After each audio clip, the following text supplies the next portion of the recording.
was the economy just good enough to allow Barack Obama to win re-election, or was it just bad enough that it would make it possible for Mitt Romney to win? Obviously, in the end, it was just good enough. I mean, there was economic growth that was tepid, but it was enough to make it possible for him to win against some odds. The second big force, obviously, are the demographic changes.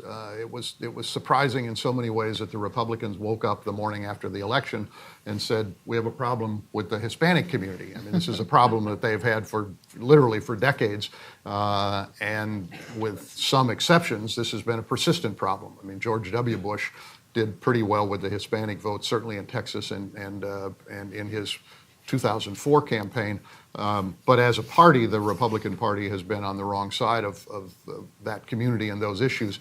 But the demographic forces, I mean, Bill Fry has written wonderfully about this, as have others here, at this point are pushing, in a presidential year, are pushing in the direction of the Democrats. The rising parts of the population are more Democratic than are the other parts of the population, whether it's the Hispanic vote or younger voters, new voters, and trying to understand and describe how those forces intersected with the campaigns.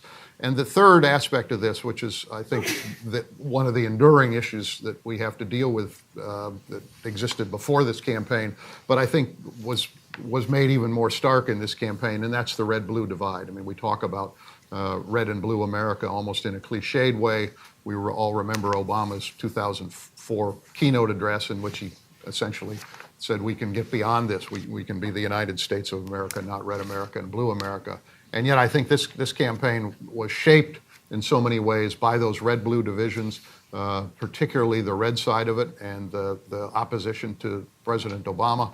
And I think that we came out of this even more divided than we had been. I mean, the notion that we have elections to have a big debate, which then helps to resolve some of the differences in the country and point us in a direction forward. I think we learned in this campaign that, at least in the environment that we're in now, in the era we're in now, that's not necessarily the case, that elections tend to be temporary events, and we quickly returned, in a sense, regular order, which at this point is a great divide between the two parties.